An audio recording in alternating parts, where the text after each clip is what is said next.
നമസ്കാരം പ്രിയ പ്രേക്ഷകരെ, നേഷൻ ഫസ്റ്റിൻ്റെ മറ്റൊരു എപ്പിസോഡിലേക്ക് കൂടി പ്രിയപ്പെട്ട പ്രേക്ഷകർക്ക് സ്വാഗതം. ദേശീയ തലത്തിൽ സംഭവിച്ച വാർത്തകൾ, വിവരങ്ങൾ, വിശദാംശങ്ങൾ, ഇന്നത്തെ ദിവസം ദേശീയ തലത്തിൽ സംഭവിക്കാൻ സാധ്യതയുള്ള വാർത്തകൾ ഒക്കെ കൂട്ടിച്ചേർത്തുകൊണ്ടുള്ള പ്രത്യേക ബുള്ളറ്റിനാണ് നേഷൻ ഫസ്റ്റ്.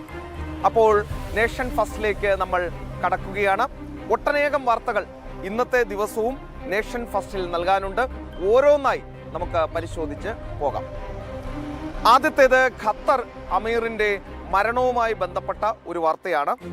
ഖത്തർ മുൻ അമീർ ഹമദ് ബിൻ ഖലീഫ അൽത്താനിയുടെ നിര്യാണത്തിൽ അനുശോചിച്ച് ഭാരതത്തിൽ ഇന്ന് ഒരു ദിവസത്തെ ദുഃഖാചരണം പ്രഖ്യാപിച്ചിട്ടുണ്ട് എന്നതാണ് വാർത്ത.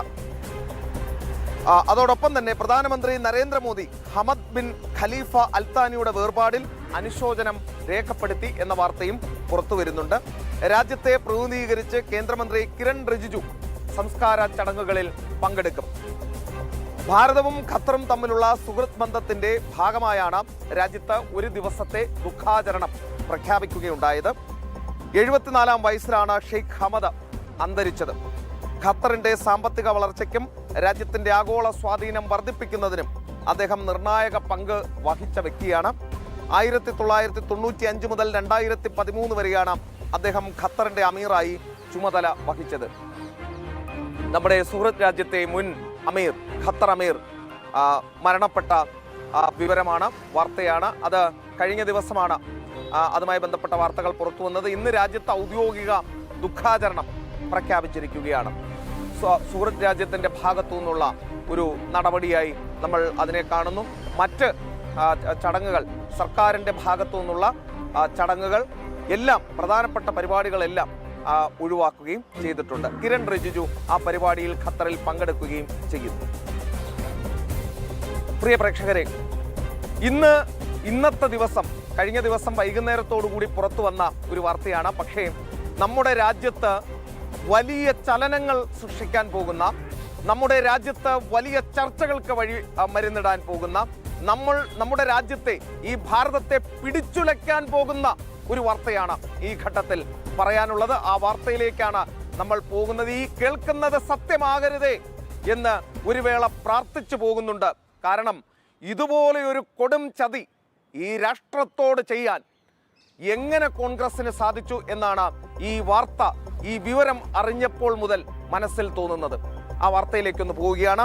അതായത് 26/11 മുംബൈ ആക്രമണം ഇന്ത്യൻ നാഷണൽ കോൺഗ്രസും ISIയും തമ്മിലുള്ള ഫിക്സഡ് മാച്ച് ആയിരുന്നു എന്ന് മുൻ ആഭ്യന്തര മന്ത്രാലയ അണ്ടർ സെക്രട്ടറി RVS മണി പറയുന്നു. തുക്കാറാം ഓംബ്ലെ അജ്മൽ കസബിനെ ജീവനോടെ പിടികൂടിയില്ലായിരുന്നെങ്കിൽ 26/11 ആക്രമണം ഹിന്ദു ഭീകരാക്രമണം എന്ന് വിശേഷിക്കപ്പെട്ടേനെ എന്നാണ് RVS മണി പറയുന്നത്. കേന്ദ്ര ആഭ്യന്തര സർവീസിൽ അണ്ടർ സെക്രട്ടറി ആയിരുന്നൊരു മനുഷ്യൻ പറയുകയാണ്, മുംബൈയിൽ 100 കണക്കിന് ആളുകൾ മരിച്ചു വീണ, ഈ രാജ്യത്തെ ചോരയിൽ മുക്കിയ കൊടും ഭീകരർ, ISIയും പാക് ഭീകര സംഘടനയും ചേർന്ന് ഈ രാജ്യത്തെ ചോരയിൽ മുക്കിയ ആ സംഭവം ഇന്ത്യൻ നാഷണൽ കോൺഗ്രസ്, അന്ന് ഈ രാജ്യം ഭരിച്ചിരുന്ന ഈ സോണിയാഗാന്ധി എന്ന ഇറ്റാലിയൻ വംശജയുടെ, അവരുടെ മകൻ രാഹുൽ ഗാന്ധിയുടെ ഒക്കെ നേതൃത്വത്തിലുള്ള ഇന്ത്യൻ നാഷണൽ കോൺഗ്രസും പാകിസ്ഥാന്റെ ചാര സംഘടന ISIയും ചേർന്ന് നടപ്പാക്കിയ ഫിക്സഡ് മാച്ചായിരുന്നു ഈ സംഭവം എന്നാണ് പറയുന്നത്. ഈ കേൾക്കുന്ന വാർത്ത സത്യമാകരുതേ എന്ന് പല തവണ ആഗ്രഹിച്ചു പോയിരുന്നു ഇന്നലെ വൈകുന്നേരം മുതൽ. പക്ഷേ അത് അടിവരയിട്ട് സ്ഥിരീകരിച്ച് ആ വീഡിയോ കണ്ടതിൻ്റെ അടിസ്ഥാനത്തിൽ കൂടിയാണ് നമ്മളിപ്പോൾ ഈ വാർത്ത പുറത്തുവിടുന്നത്. ANIയിൽ സ്മിത പ്രകാശുമായി നടത്തിയ സംവാദ പരിപാടിയിലാണ് അദ്ദേഹം ഈ വിവരം പുറത്തുവിടുന്നത്. തുക്കാറാം ഓംബ്ലെ ഈ അജ്മൽ കസബിനെ ജീവനോടെ പിടിച്ചില്ലായിരുന്നെങ്കിൽ, അദ്ദേഹത്തിന്റെ ജീവൻ അദ്ദേഹം പകരം നൽകിയില്ലായിരുന്നെങ്കിൽ ഇതിനെ ഹിന്ദു ഭീകരാക്രമണമായി വിശേഷിപ്പിക്കാനായിരുന്നു ഈ നെറികെട്ട കോൺഗ്രസ് ശ്രമിച്ചത് എന്നാണ് പറയുന്നത്. കുറേയധികം മനുഷ്യരുടെ ജീവൻ പോയാലും അധികാരം നിലനിർത്താൻ, ഹിന്ദുക്കളെ മുഴുവൻ ഭീകരരായി ചിത്രീകരിക്കാൻ കോൺഗ്രസ് സോണിയാഗാന്ധിയുടെ നേതൃത്വത്തിൽ ശ്രമിച്ചു എന്നുള്ള വാർത്തയാണ് പുറത്തു വരുന്നത്. ഞെട്ടലോടെ അല്ലാതെ ഈ രാജ്യത്തിന് ഈ വാർത്ത കേൾക്കാൻ സാധിക്കില്ല എന്നുള്ളതാണ് വസ്തുത. അതുമായി ബന്ധപ്പെട്ട് കുറേ അധികം കാര്യങ്ങൾ കൂടി അദ്ദേഹം പറഞ്ഞിട്ടുണ്ട്. അതിലേക്ക് പോകുന്നു. ഇസ്രത് ജഹാൻ കേസിൽ കോൺഗ്രസ് ലക്ഷ്യമിട്ടത് നരേന്ദ്രമോദിയെയും അമിത്ഷായെയും ആയിരുന്നു എന്ന് പറയുന്നു. ഇസ്രത് ജഹാനും സംഘവും എത്തിയത് മോദിയെയും അമിത്ഷായെയും കൊല്ലാൻ തന്നെയായിരുന്നു. അവരിലൂടെ ലക്ഷ്യമിട്ടത് കോൺഗ്രസ് നരേന്ദ്രമോദിയെയും അമിത്ഷായെയും ആയിരുന്നു എന്നാണ് ഈ RVS മണി പറയുന്നത്. പോട്ടെ, അത് രാഷ്ട്രീയമാണെന്ന് പ്രിയ പ്രേക്ഷകരെ നമുക്ക് കരുതാം.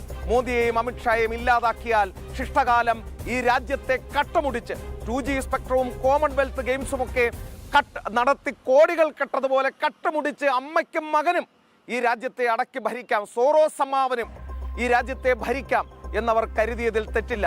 പക്ഷേ വീണ്ടും വീണ്ടും പറയുകയാണ്, മിസ്റ്റർ രാഹുൽ ഗാന്ധി, ഈ രാജ്യത്തെ തകർക്കാൻ ISIയുമായി ചേർന്ന് മുംബൈ ഭീകരാക്രമണം നിങ്ങളൊരു ഫിക്സഡ് മാച്ച് പോലെ നടത്തിയെന്ന് മുൻ ആഭ്യന്തര അഡീഷണൽ സെക്രട്ടറി പറയുമ്പോൾ ഞെട്ടിവിറയ്ക്കുകയാണ് ഈ രാജ്യം എന്നുള്ളതാണ്.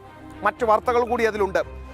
അതായത് 2010 വരെ ഒരു ഫയലിലും ഹിന്ദു ഭീകരവാദം എന്ന പദമുണ്ടായിരുന്നില്ല എന്നാണ് ആഭ്യന്തര മന്ത്രാലയത്തിലെ മുൻ അണ്ടർ സെക്രട്ടറി പറയുന്നത്.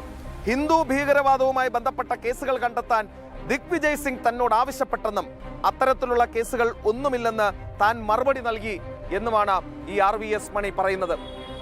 ദിഗ്വിജയ് സിംഗ് ആണ് മുംബൈ ഭീകരാക്രമണത്തെ ആദ്യമായി ഈ ഹിന്ദു ഭീകരവാദത്തോട് ഉപമിക്കാൻ ഇറങ്ങി പുറപ്പെട്ടത് എന്നുകൂടി നിങ്ങൾ ഓർക്കണം.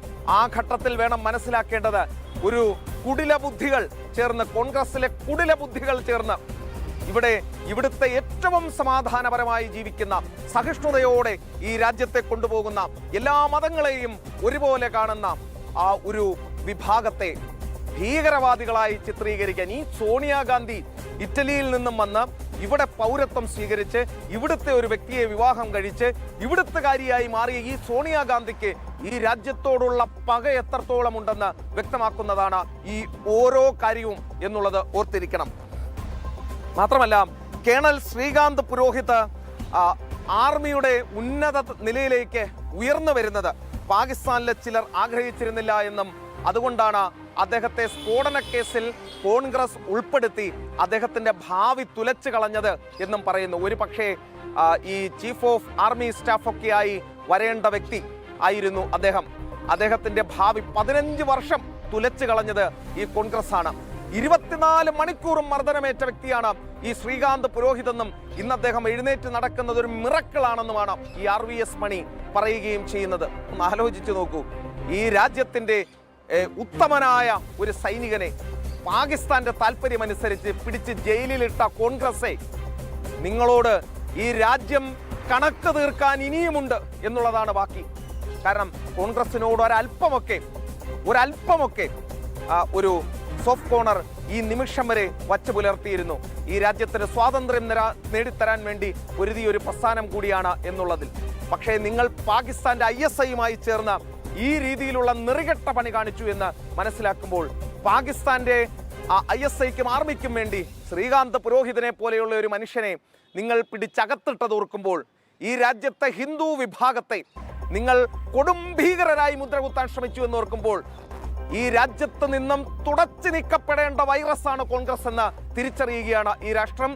കോൺഗ്രസ് മുക്ത ഭാരതം എന്ന അമിത്ഷായുടെ വാക്കുകൾ വെറുതെ ആയിരുന്നില്ല എന്നുള്ളതും വ്യക്തമാവുകയാണ്. RVS മണിയുടെ മറ്റ് വെളിപ്പെടുത്തലുകൾ ഇന്ന് പൂർണ്ണമായി ഇന്നത്തെ ദിവസം ജനം TVയിലൂടെ പ്രിയപ്പെട്ട പ്രേക്ഷകർക്ക് കാണാം. അത് കൃത്യമായ വിവരങ്ങൾ പ്രിയപ്പെട്ട പ്രേക്ഷകർക്ക് മുന്നിൽ എത്തിക്കും. മറ്റൊരു മലയാള മാധ്യമവും നിങ്ങൾ വച്ചു നോക്കേണ്ടതില്ല, അവർ തരില്ല എന്നുള്ള കാര്യം, അത് നിങ്ങളെ കാണിക്കില്ല എന്നുള്ള കാര്യത്തിൽ നിങ്ങൾക്ക് സംശയവും വേണ്ട. കുറച്ചധികം സമയം ആ വിഷയത്തിൽ എടുത്തു, കുറച്ച് വൈകാരികമായി അതിൽ പ്രതികരിക്കേണ്ടിയും വന്നു. കാരണം ഞാനൊരു ഇന്ത്യൻ പൗരനാണ്, ഞാൻ ഈ രാജ്യത്തിൻ്റെ പൗരനാണ്. രാജ്യമാദ്യം, നേഷൻ ഫസ്റ്റ് എന്നതായിപ്പോയി എൻ്റെയും ഈ സ്ഥാപനത്തിൻ്റെയും ആപ്തവാക്യം. മറ്റ് വാർത്തയിലേക്ക് പോവുകയാണ് പ്രിയപ്പെട്ട പ്രേക്ഷകരെ. ഒരു രാജ്യം ഒരു തെരഞ്ഞെടുപ്പ്, അതാണ് വാർത്ത. ഒരു രാജ്യം ഒരു തെരഞ്ഞെടുപ്പ് പദ്ധതി 2029 ലോക്സഭാ തെരഞ്ഞെടുപ്പോടെ പൂർണ്ണമായി നടപ്പാക്കാൻ സാധ്യത എന്നതാണ് പുറത്തുവരുന്ന വാർത്ത. ഇതിനായി നിയോഗിച്ച ജോയിന്റ് പാർലമെന്ററി കമ്മിറ്റി ചെയർമാനാണ് ഇക്കാര്യം വ്യക്തമാക്കിയത്. ഇതുവരെ അഭിപ്രായം തേടിയ പൊതുസമൂഹത്തിലെ ഏകദേശം 99% പേരും ഈ നിർദ്ദേശത്തെ പിന്തുണച്ചു എന്ന് അദ്ദേഹം ചൂണ്ടിക്കാണിക്കുന്നുണ്ട്. മാത്രമല്ല, ഇടയ്ക്കിടെ തെരഞ്ഞെടുപ്പുകൾ രാജ്യത്തിന് ഏകദേശം 7 ലക്ഷം കോടി രൂപയുടെ സാമ്പത്തിക നഷ്ടം ഉണ്ടാക്കുന്നുണ്ടെന്നും അതിനുള്ള പരിഹാരമാണ് ഈ പരിഷ്കാരം ലക്ഷ്യമിടുന്നത് എന്നും അദ്ദേഹം കൂട്ടിച്ചേർക്കുകയുണ്ടായി. ഒരേ സമയം തെരഞ്ഞെടുപ്പ് നടപ്പാക്കുന്നതിലെ വെല്ലുവിളികളും അവ മറികടക്കുന്നതിനുമുള്ള മാർഗങ്ങളും നിലവിൽ ചർച്ച ചെയ്യുകയാണ്. അതായത് 2029 ലോക്സഭാ തെരഞ്ഞെടുപ്പിനൊപ്പം രാജ്യത്തെ മുഴുവൻ നിയമസഭാ നിയമസഭകളിലേക്കുമുള്ള തെരഞ്ഞെടുപ്പ് കൂടി ഒരുപക്ഷെ നടക്കാൻ സാധ്യതയുണ്ട് എന്നാണ് പറയുന്നത്. ഒരു രാജ്യം ഒരു തെരഞ്ഞെടുപ്പ് വരാൻ പോകുന്നു എന്നുള്ളതാണ്. BJPക്ക് ഇതിനുള്ള ഭൂരിപക്ഷം ലോക്സഭയിലുണ്ടോ രാജ്യസഭയിലുണ്ടോ എന്നൊക്കെ തലപുകയ്ക്കേണ്ട കാര്യമില്ല. കേരളത്തിലെ രാഷ്ട്രീയക്കാരും മാധ്യമങ്ങളും ഒക്കെ തന്നെ അതിനുള്ള ഭൂരിപക്ഷം ഉണ്ടാക്കാൻ അറിയാവുന്ന ഒരാൾ ഇവിടെ ഡൽഹിയിൽ തന്നെയുണ്ട്. അനിൽ ചന്ദ്ര ഷാ എന്നാണ് അദ്ദേഹത്തിന്റെ പേര്. മറ്റ് വാർത്തകളിലേക്ക് കൂടി പോകുന്നു പ്രിയ പ്രേക്ഷകരെ. കാൺപൂർ എക്സ്പ്രസ് വേയുമായി ബന്ധപ്പെട്ട ഒരു വാർത്തയാണ്. ഉത്തർപ്രദേശിന്റെ അടിസ്ഥാന സൗകര്യ വികസനത്തിൽ മറ്റൊരു നാഴികക്കല്ലായി ലക്നൗ കാൺപൂർ എക്സ്പ്രസ് വേയുടെ ഉദ്ഘാടനം ഇന്ന് നടക്കും എന്നതാണ് വാർത്ത. ഉത്തർപ്രദേശിന് ലഭിക്കുന്ന 11ാമത്തെ എക്സ്പ്രസ് വേ ആണ്. ഇതൊന്ന് ആലോചിച്ചു നോക്കൂ. ഒരു സംസ്ഥാനത്തിന് ലഭിക്കുന്ന 11ാമത്തെ എക്സ്പ്രസ് വേ ആണ് ഇത്. ഈ നമ്മുടെ ശരീരത്തിലെ രക്തമൊഴുകുന്ന ഞരമ്പുകൾ പോലെയാണ് ഈ എക്സ്പ്രസ് വേകൾ എന്ന് പറയുന്നത്, റോഡ് അടിസ്ഥാന സൗകര്യം എന്ന് പറയുന്നത്. അതിൻ്റെ ഇരുവശങ്ങളിലുമായി ഉണ്ടാകാൻ പോകുന്നത് കോടാനുകോടികളുടെ വികസന പദ്ധതികളാണ് എന്ന കാര്യത്തിലും സംശയം വേണ്ട. ഇതാ ലക്നൗ കാൺപൂർ എക്സ്പ്രസ് വേ നടപ്പാക്കപ്പെടാൻ പോകുന്നു, അത് വരാൻ പോകുന്നു എന്നതാണ് ഇപ്പം നമുക്ക് ലഭിക്കുന്ന വാർത്ത. ഇന്ന് അതിൻ്റെ ഉദ്ഘാടനം നടക്കാൻ പോകുന്നു. കേന്ദ്ര പ്രതിരോധ മന്ത്രി രാജ്നാഥ് സിംഗ്, അതോടൊപ്പം നിതിൻ ഗഡ്കരി, ഉത്തർപ്രദേശ് മുഖ്യമന്ത്രി യോഗി ആദിത്യനാഥ് എന്നിവർ ചേർന്നാണ് 63 കിലോമീറ്റർ നീളമുള്ള എക്സ്പ്രസ് വേ രാജ്യത്തിന് ഇന്ന് സമർപ്പിക്കുന്നത്. എക്സ്പ്രസ് വേ പ്രവർത്തനക്ഷമമാകുന്നതോടെ സംസ്ഥാനത്തെ പ്രധാന നഗരങ്ങളായ ലക്നൌവിനും കാൺപൂരിനുമിടയിലുള്ള യാത്രാസമയം നിലവിലെ 2.5 മുതൽ 3 മണിക്കൂറിൽ നിന്നും 35 മുതൽ 45 മിനിറ്റായി കുറയും. ഈ രാജ്യത്ത് അമ്പലത്തിന് തറക്കല്ലിടാനും നരേന്ദ്രമോദിക്കറിയാം. ഈ രാജ്യത്തിന്റെ അടിസ്ഥാന സൗകര്യങ്ങൾ വികസിപ്പിച്ച് 3 മണിക്കൂർ വരെ ഇഴഞ്ഞിഴഞ്ഞ് നീങ്ങുന്ന റോഡുകളിൽ നിന്നും 35 മുതൽ 45 മിനിറ്റ് കൊണ്ട് എത്തിച്ചേരാൻ കഴിയുന്ന അടിസ്ഥാന സൗകര്യ വികസനം നടത്താനും നരേന്ദ്രമോദിക്കറിയാം എന്നാണ് അദ്ദേഹം തെളിയിക്കുന്നത്. ലക്നൌവിലെ ഷഹീദ് പാത്ത് മുതൽ കാൺപൂരിലെ ചകേരി വരെയാണ് എക്സ്പ്രസ് വേ നീളുന്നത്. പരമ്പരാഗത ടോൾ ബാരിയറുകൾ ഇല്ലാതെ വാഹനങ്ങൾ സഞ്ചരിക്കാൻ കഴിയുന്ന ഇന്ത്യയിലെ ആദ്യ ബാരിയർലെസ് എക്സ്പ്രസ് വേ എന്ന പ്രത്യേകതയും ഇതിനുണ്ട്. ഇതിലൂടെ ടോൾ പ്ലാസകളിലെ കാത്തിരിപ്പ് ഒഴിവാക്കി ഗതാഗതം കൂടുതൽ വേഗത്തിലും സുഗമമായും നടക്കുമെന്നാണ് അധികൃതരുടെ പ്രതീക്ഷ. അപ്പോൾ പ്രധാനപ്പെട്ട ഒരു എക്സ്പ്രസ് വേ കൂടി, 11ാമത് എക്സ്പ്രസ് വേ കൂടി ഉത്തർപ്രദേശിൽ ഉദ്ഘാടനം ചെയ്യാൻ പോകുന്നു. ഉത്തർപ്രദേശ് എന്ന അതിപിന്നാക്ക സംസ്ഥാനത്ത് 2017 യോഗി ആദിത്യനാഥ് വന്നതിന് ശേഷം നടക്കുന്ന വികസന കുതിപ്പുകളിൽ ഒന്നുകൂടിയാണ് ചേർക്കാൻ പോകുന്നത്. കേരളത്തിലെ ഇടത് ഇസ്ലാമിസ്റ്റ് കോൺഗ്രസ് ടീമുകളോടാണ്, കേരളത്തിന് പുറത്തേക്ക് വാളയാറിന് പുറത്തേക്ക് കണ്ടിട്ടില്ലാത്ത, ഇനിയും തലയിൽ വെളിച്ചം കയറാത്ത നിങ്ങളോടാണ് UP-യിലേക്ക് നോക്കൂ ഇന്നിനി പറയരുത്. കാരണം UP-യിലേക്ക് നോക്കിയാൽ നാണിച്ച് നിങ്ങൾ തല താഴ്ത്തേണ്ടി വരും. 11 എക്സ്പ്രസ് വേ ആണ് ആ സംസ്ഥാനത്ത് ഉള്ളത്. റോഡ് അടിസ്ഥാന സൗകര്യ വികസനത്തിന്റെ കാര്യം മാത്രമെടുത്താൽ നിതിൻ ഗഡ്കരി അധികാരത്തിൽ വന്നതിന് ശേഷം തന്ന മേൽപ്പാലങ്ങളും അതോടൊപ്പം തന്നെ ഇപ്പോൾ നടപ്പിലാക്കിക്കൊണ്ടിരിക്കുന്ന തീരദേശ ഹൈവേയും അല്ലാതെ കേരളത്തിൽ എന്തുണ്ടായി എന്ന് ചിന്തിക്കുന്നത് നന്നായിരിക്കും. ഫ്ലക്സ് വയ്ക്കാൻ ഇപ്പോൾ പിണറായി വിജയനും മുഹമ്മദ് റിയാസും ഇല്ല എന്നുള്ളത് മാത്രമാണ് അവിടെയുള്ള ആകെയുള്ള വ്യത്യാസം. പ്രിയ പ്രേക്ഷകരെ, മറ്റൊരു വാർത്തയിലേക്ക് കൂടി പോവുകയാണ്. നമ്മുടെ ഇന്ത്യൻ എയർഫോഴ്സുമായി ബന്ധപ്പെട്ട ആത്മാഭിമാനം നൽകുന്ന ഒരു വാർത്തയാണ്. ഭാരതത്തിന്റെ സൈനിക കരുത്തിന്റെയും തന്ത്രപരമായ മേധാവിത്വത്തിന്റെയും അത്യുജ്വലമായ പ്രഖ്യാപനവുമായി ഇന്ത്യൻ വ്യോമസേന ലോകവേദിയിൽ വീണ്ടും ചരിത്രം സൃഷ്ടിക്കുന്നു എന്നതാണ് വാർത്ത. പ്രശസ്തമായ world directory of modern military എയർക്രാഫ്റ്റിന്റെ 2026 ഏറ്റവും പുതിയ ആഗോള റാങ്കിങ്ങിൽ ലോകത്തിലെ ഏറ്റവും ശക്തമായ 3ാമത്തെ വ്യോമസേനയായി ഭാരതത്തിന്റെ വ്യോമസേന തെരഞ്ഞെടുക്കപ്പെട്ടു എന്നതാണ് വാർത്ത. ചൈനയുടെ പീപ്പിൾസ് ലിബറേഷൻ ആർമി എയർഫോഴ്സിനെ തുടർച്ചയായ 5ാം വർഷവും 2022 മുതൽ അവരെ പിന്തള്ളി പോകുന്നതാണ്. അവരെ 5ാം വർഷവും പിന്നിലാക്കിക്കൊണ്ടാണ് നമ്മുടെ ധീര വ്യോമയോദ്ധാക്കൾ ഈ നേട്ടം കൈവരിച്ചിട്ടുള്ളത്. ആഗോളതലത്തിൽ അമേരിക്കയ്ക്കും റഷ്യയ്ക്കും മാത്രം തൊട്ടു പിന്നിലാണ് ഭാരതം എന്നുകൂടി ഓർക്കണം. ചങ്കില ചൈനയുമായി നടക്കുന്നവർ, ചൈന ഭാരതത്തെ ആക്രമിച്ചാൽ ബാക്കി കാണില്ല എന്ന് സ്വപ്നം കാണുന്നവർ, എന്നെങ്കിലും ചൈനയെ ആക്രമിച്ച് ഭാവി പ്രധാനമന്ത്രി പദവി എന്നുള്ളത് പ്രധാനമന്ത്രി പദവിയാക്കാൻ ലക്ഷ്യമിടുന്നവർ ഒക്കെ മനസ്സിലാക്കേണ്ട കാര്യം, ഇന്ന് ചൈനയേക്കാൾ മുന്നിൽ മൂന്നാമതാണ് ഇന്ത്യൻ എയർഫോഴ്സ്.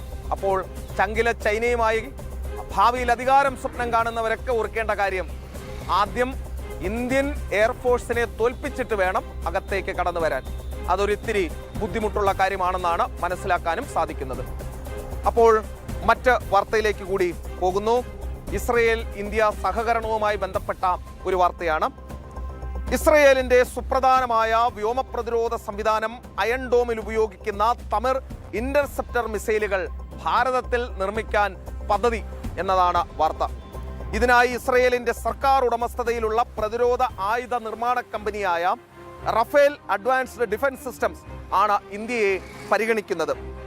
ഈ പദ്ധതി യാഥാർത്ഥ്യമായാൽ ഭാരതവും ഇസ്രയേലും തമ്മിൽ വളർന്നു വരുന്ന പ്രതിരോധ പങ്കാളിത്തത്തിലെ മറ്റൊരു നിർണായക ചുവടുവയ്പായിരിക്കും ഇത്. ഒപ്പം നിലവിലുള്ള കേന്ദ്രങ്ങൾക്ക് പുറത്തേക്ക് തങ്ങളുടെ ഉൽപാദന ശൃംഖല വ്യാപിപ്പിക്കാനും ഇതിലൂടെ റഫേലിന് കഴിയും. അപ്പോൾ പ്രതിരോധ നിർമ്മാണ രംഗത്ത് ഭാരതം എന്ന രാഷ്ട്രം എത്രത്തോളം മുന്നോട്ട് പോയി എന്ന് തെളിയിക്കുന്നതാണ് ഇസ്രയേൽ പോലൊരു രാജ്യം, അതും വിശ്വസിക്കാൻ കൊള്ളാവുന്ന ഒരു രാജ്യമായി ഭാരതം മാറി എന്നതിൻ്റെ വ്യക്തമായ സൂചനയാണ് ഇസ്രയേൽ നമ്മളെ അവരുടെ പ്രതിരോധ രംഗത്തെ പങ്കാളിയായി തിരഞ്ഞെടുക്കുന്നത്, അവരുടെ തമിർ മിസൈലുകൾ ഇവിടെ നിർമ്മിക്കാൻ തയ്യാറെടുക്കുന്നത്. ഒരൊറ്റ പേരാണ് ആ വിശ്വാസത്തിന് അടിവരയിട്ടത്, നരേന്ദ്ര ദാമോദർ ദാസ് മോദി എന്ന പേര്. ഓപ്പറേഷൻ സിന്ദൂറിലൂടെയാണ് ഭാരതത്തിന്റെ പ്രതിരോധ രംഗത്തെ കരുത്ത് ഈ ലോകം തിരിച്ചറിഞ്ഞത്. പാകിസ്ഥാൻ വലിയ വില അതിന് കൊടുക്കേണ്ടിയും വന്നു. മറ്റൊരു വാർത്തയിലേക്ക് കൂടി പ്രിയ പ്രേക്ഷകരെ പോവുകയാണ്. അണ്ണാമലയുമായി ബന്ധപ്പെട്ട ഒരു വാർത്തയാണ്. അണ്ണാമലൈ BJP വിട്ടുപോയതിനു ശേഷം അദ്ദേഹത്തെക്കുറിച്ച് ഒരു അഡ്രസ്സും ഇല്ലാത്ത അവസ്ഥയായിരുന്നു. കടലിനോട് ചേർന്ന് നിൽക്കുമ്പോഴേ തിരക്ക് ശക്തി ഉണ്ടാകൂ എന്ന് കേരളത്തിൽ പണ്ടൊരു മനുഷ്യൻ പറഞ്ഞത് ഓർമ്മയുണ്ടാകും. അദ്ദേഹത്തെ നിങ്ങൾക്ക് എല്ലാവർക്കും അത്രയും അങ്ങോട്ട് ഇഷ്ടപ്പെടണമെന്നില്ല, പിണറായി വിജയൻ എന്നാണ് അദ്ദേഹത്തിൻ്റെ പേര്.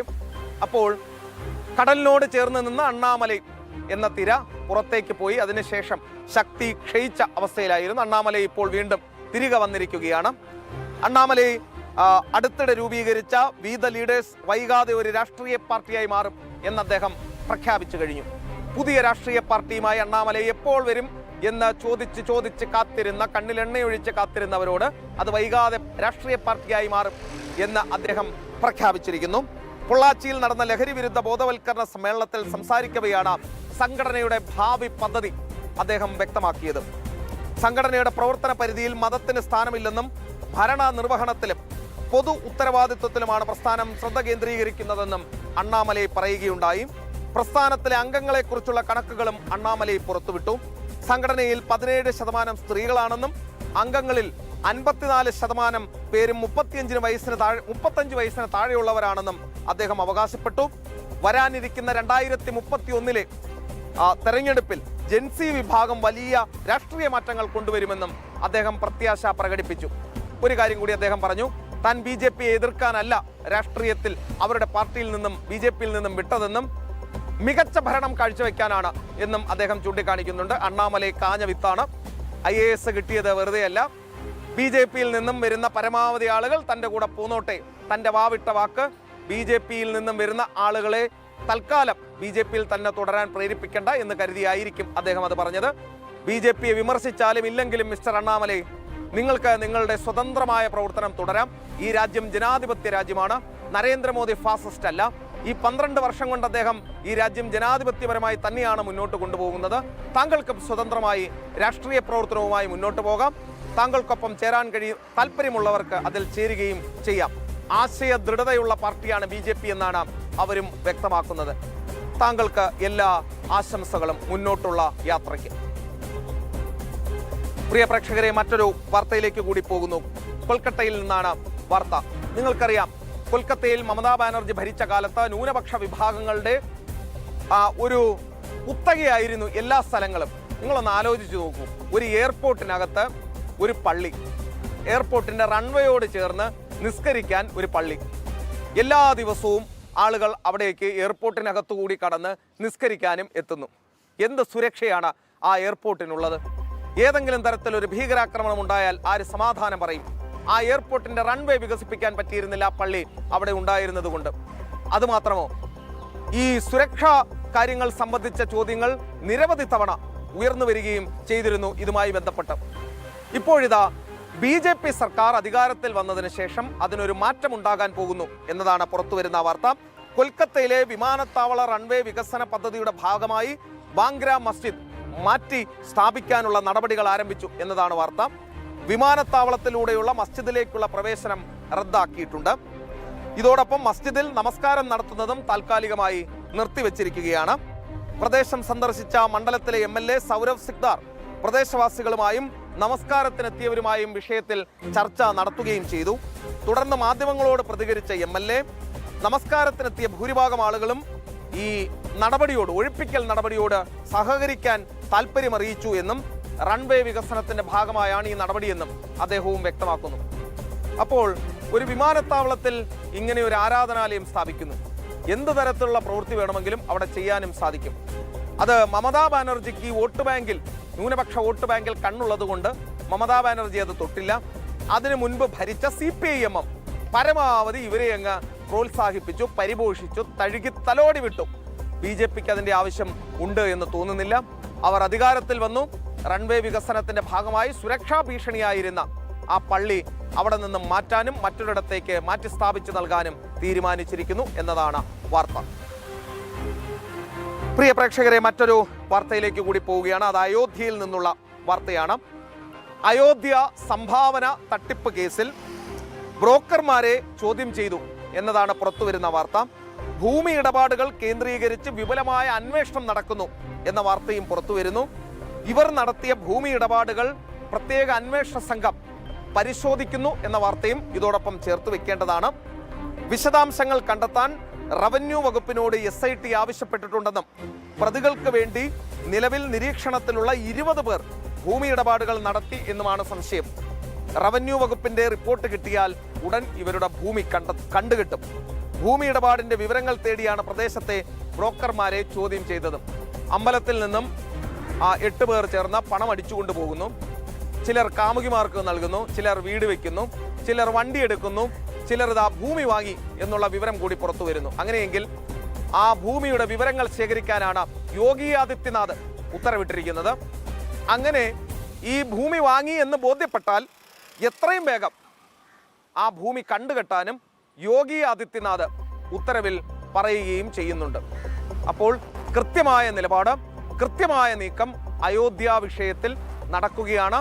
അയോധ്യയിൽ ഒരു തരത്തിലും വിശ്വാസികൾക്ക് ആശങ്കയുടെ ആവശ്യം ഇല്ല തന്നെ.